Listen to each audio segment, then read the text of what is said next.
بالله من الشيطان الرجيم. بسم الله الرحمن الرحيم.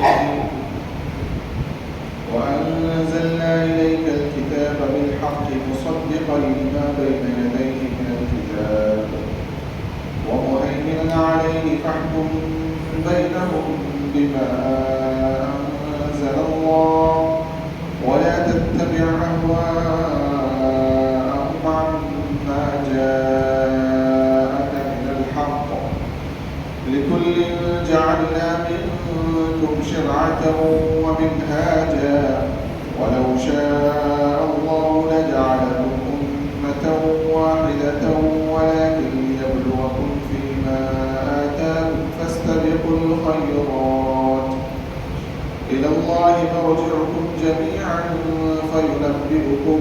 بما كنتم فيه تختلفون وأنحكم بينهم بما أنزل الله ولا تتبع أهواءهم واحذرهم أن يفتنوك عن بعض ما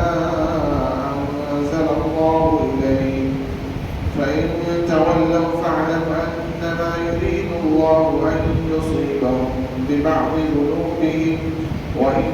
كثيرا من الناس لفاسقون أفحكم الجاهلية يبغون ومن أحسن من الله حكما لقوم يوقنون. سورة المائدہ آیت نمبر 48 49 اور 50 تلاوت کی. اللہ عز و جل نے اللہ کے نبی صلی اللہ علیہ وسلم کی جانب خطاب کرتے ہوئے فرمایا وَأَنزَلْنَا إِلَيْكَ الْكِتَابَ بِالْحَقِّ، ہم نے آپ کی جانب برحق کتاب کو نازل فرمایا. حق کے ساتھ اس کتاب کا نزول ہوا ہے. یہ سچی اور برحق کتاب ہے. یہ اللہ کی طرف سے نازل کرتا ہے. اس کا کوئی بھی حکم ایسا نہیں ہے کہ جس حکم کو آپ خلاف حق پائیں، بلکہ اس کی ایک ایک بات مبنی بر حق ہے اور سچی صداقت پر. اور نہ صرف یہ کہ خود یہ سچی کتاب ہے بلکہ یہ کتاب اس سے قدم اور آگے بڑھ کر کے مصدقا لما بین یدیہ من الکتاب، تصدیق کرنے والی ہے اپنے سے پہلے جو کتابیں آئی ہیں ان کی تصدیق کرنے والی. اس کتاب نے ان کی تصدیق کی ہے. اس سے پہلے چاہے انجیل کا نزول ہوا ہو، تورات کا نزول ہوا ہو، اور جو بھی کتابیں آسمانی اللہ کی طرف سے نازل ہوئی ہیں، اس کتاب نے ان پر ایمان لانے کا حکم دیا. اسی کے ذریعے سے ہمیں پتہ چلا تورات کے بارے میں اور انجیل کے بارے میں کہ دونوں کا مصدر جو ہے اللہ سبحانہ و تعالیٰ کی ذات ہے. لہذا اسی کتاب نے ہمیں ان پر ایمان لانے کا حکم دیا کہ ہم ایمان لائیں اس سے پہلے جو کتابیں نازل ہوئی تمام پر. تو یہ اس بات کی دلیل ہے کہ یہ کتاب کوئی ایسی کتاب نہیں تھی کہ جس پر لوگوں کو تعجب ہوتا اور لوگ اچانک اس کو جھٹلا دیتے، بلکہ یہ کتاب وہی ہے جو اس سے پہلے تمام انبیاء کرام کے اوپر نازل ہوتی رہی ہے. وَلَا تَتَّبِعْ فَمَا وَمُهَيْمِنًا عَلَيْهِ فَاحْكُم بَيْنَهُم بِمَا، تصدیق بھی کرنے والی ہے. اور اس سے ایک اور مزید اس کی خوبی یہ ہے خاص طور سے قرآن مجید کی کہ یہ محافظ ہے. جو کتابیں اس سے پہلے نازل ہوئی ان کے سلسلے میں بھی یہ شاہد ہے، گواہ ہے. ان کو اگر جانچنا ہے، پرکھنا ہے تو اس کتاب کے ذریعے سے آپ جانچیں. جو کچھ اس کتاب میں ہے وہی پڑھا، اور جو اس سے ہٹ کر کے ہے اس کو آپ کو لینے کا کوئی حکم نہیں. بلکہ ان کتابوں کو بھی اگر آپ جانچنا چاہتے ہیں جو حکم اس سے ملے اس کو لے لو، جو نہیں ملے اس کے بارے میں آپ سے سوال اور بحث نہیں کرنے والے ہیں. کیونکہ ان کتابوں کے اندر تحریف ہو گئی، اور تحریف ہونے کے بعد پھر اب وہ کلام اس شکل میں نہیں رہا کہ جس شکل میں اللہ سبحانہ و تعالیٰ نے نازل فرمایا. لہذا کیا اب آپ کو کتابوں پر عمل کرنا ہے تو آپ کو ہرگز ان کے اوپر عمل نہیں کرنا ہے، ایمان لانا ہے، لیکن تحریف ہو چکی ہے، لہذا عمل کس پر کرنا ہے؟ جو کچھ اس قرآن کے اندر موجود ہے۔ قرآن کے نازل ہونے کے بعد اب عمل اسی کتاب پر ہوگا، اسی کے موافق عمل کرنا ہے، جو کچھ اس میں ملے وہ لے لو اور جو کچھ اس میں نہ ملے اس کو چھوڑو۔ تو وَمُهَيْمِنٌ عَلَيْهِ فَاحْكُم بَيْنَهُم بِمَا أَنزَلَ اللَّهُ، تو اللہ رب العالمین نے جو کچھ نازل کیا اس کے موافق آپ ان کے درمیان فیصلہ کریں۔ یہود اور نصارہ، یہود آپ کے سامنے آ کر کے جو فیصلے کرا رہے ہیں، اس سے پہلے یہ کہا یہ تھا کہ آپ چاہیں تو ان کے درمیان فیصلہ کریں، چاہے تو نہ کریں، لیکن یہاں پر کہا آپ ان کے درمیان فیصلہ کریں تو اسی قانون کے مطابق آپ کو فیصلہ کرنا ہے جو اللہ رب العالمین نے آپ کے اوپر نازل کیا ہے اس کلام کو۔ وَلَا تَتَّبِعْ أَهْوَاءَهُمْ عَمَّا جَاءَكَ مِنَ الْحَقِّ، اور آپ ہرگز وَلَا تَتَّبِعْ أَهْوَاءَهُمْ ان کی خواہشات کی اتباع نہ کریں، عَمَّا جَاءَكَ مِنَ الْحَقِّ اس حق سے ہٹ کر کے کہ جو آپ کو اوپر نازل ہوا، آپ کو اسی کے موافق عمل کرنا ہے، اسی کے موافق آپ کو فیصلہ کرنا ہے، اسی کی پیروی کرنا ہے، ان کی خواہشات کے پیچھے نہیں جانا۔ ظاہر سی بات ہے وہ لوگ آتے تھے اور چاہتے تھے اپنی خواہش کے مطابق، یہود اپنی خواہش کے مطابق فیصلہ کرانا چاہتے تھے، یہی کام انہوں نے اپنے نبیوں کے ساتھ کیا، اپنی کتابوں کے اندر یہی کام کیا کہ منمانی چیز کر لینا، جو من کے موافق اس کو لے لینا، من کے موافق نہ اس کو چھوڑ دینا۔ وہی کام اللہ کے رسول صلی اللہ علیہ وسلم کے سامنے بھی وہ چاہتے تھے، جب ان کی کتابوں کے اندر انہوں نے اپنے منمانی طریقے سے جو چیزیں گڑھ رکھی تھی تو اسی معاملے کو لے کر کے اس سے پہلے آیا کہ اللہ کے رسول نے باغ سامنے پیش کیا، اور اللہ کے رسول صلی اللہ علیہ وسلم نے کہا تمہاری کتاب میں خود زانی کی سزا موجود ہے، لیکن ان لوگوں نے اس پر عمل کرنا چھوڑ رکھا تھا، اور پھر اس کے بعد ہم نے بتایا تھا اس طریقے سے انہوں نے اس آیت کو چھپا رکھا تھا کہ جس کے جو آیتیں رجم تھیں، اور پھر اللہ کے رسول صلی اللہ علیہ وسلم کے سامنے وہ چیز واضح ہو گئی۔ تو بہرحال اللہ رب العالمین نے اللہ کے رسول صلی اللہ علیہ وسلم سے کہا ان کی خواہشات کے پیچھے نہیں چلنا ہے، بلکہ آپ کو جو آپ کے اوپر نازل ہو رہا ہے اس کے موافق آپ عمل کرنا ہے۔ لِكُلٍّ جَعَلْنَا مِنكُمْ شِرْعَةً وَمِنْهَاجًا، ہم نے تم میں سے ہر ایک کے لیے ایک دستور اور ایک راہ مقرر کر رکھی ہے۔ اس سے پہلے جو شریعت نازل ہوئی، ظاہر سی بات ہے دین سب کا ایک تھا، دین واحد، جو ایک الہ واحد توحید پر مبنی ہے، جو بنیادی عقیدہ ہے وہ سب کے اندر ایک یکساں ہے، سب کا دین اسلام ہے، لیکن شریعتیں بعض قوانین جو ہے وہ مختلف رہے، الگ الگ شریعتوں کے اندر الگ الگ موقع سے الگ الگ انبیاء کرام کے اوپر شریعتیں جو قوانین مرتب ہوئے اس کے اندر کچھ نہ کچھ تبدیلیاں رہتی تھیں، بعض کے نزدیک بعض چیزیں حلال تھی، بعض چیزیں حرام تھی، بعض چیزوں میں تشدید اور شدت اختیار کیا گیا، بعض معاملات میں تخفیف کر دی گئی اور آسانیاں کر دی گئی۔ تو یہ فرق رہا ہے، لیکن یہ فرق جو تھا صرف اور صرف بعض احکامات تک محدود تھا، لیکن جو اصل ہے عقیدہ، ایک الہ واحد کی عبادت کرنا، یقین رکھنا، جو رسول اور جو نبی نازل ہوئے ہیں ان پر ایمان لانا اور ان کی اتباع کرنا، یہ تمام چیزیں بنیادی ہیں جو تمام ادیان کے اندر اور جو بھی شریعت نازل ہوئی سب کے اندر اللہ سبحانہ و تعالیٰ کی جانب سے وہ ایک ہی تھا۔ وَلَوْ شَاءَ اللَّهُ لَجَعَلَكُمْ أُمَّةً وَاحِدَةً، اور اگر اللہ تعالیٰ چاہتا تو تم سب کو ایک امت بنا دیتا۔ اللہ تعالیٰ کے لیے کوئی بھی چیز ناممکن نہیں ہے، ظاہر سی بات ہے وہ چاہتا تو سب کے سب ایک امت ہوتے ہیں، لیکن وَلَٰكِنْ لِيَبْلُوَكُمْ فِي مَا آتَاكُمْ، لیکن اس کی مشیت یہ ہے کہ وہ تمہیں جو کچھ دے رکھا ہے اس میں آزمائش کرنا، وہ امتحان لینا، یقیناً اس کا یہ فیصلہ ہے کہ وہ امتحان لینا چاہتا ہے، ورنہ اگر وہ خود چاہے تو کیا نہیں ہو سکتا، سب کو ایک جیسا بنا دیتا، لیکن یہ اس میں جبر ہوتا ہے۔ یہاں پر اللہ رب العالمین نے اختیار دیا ہے، اختیار دے کر کے امتحان اس کو قرار دیا ہے کہ اس اختیار کا استعمال آپ کیسا کریں گے، ایک امتحان ہے، پھر اس کا انجام، اس کا رزلٹ اسی کے مطابق آپ کو ملے گا۔ تو جو کچھ اللہ سبحانہ و تعالیٰ نے آپ کو عطا کیا ہے اس میں اللہ رب العالمین کی جانب سے ہمارا امتحان ہے، ہمارا امتحان ہے۔ اس امتحان میں اللہ رب العالمین دیکھتا ہے کہ ہم کیا کرتے ہیں،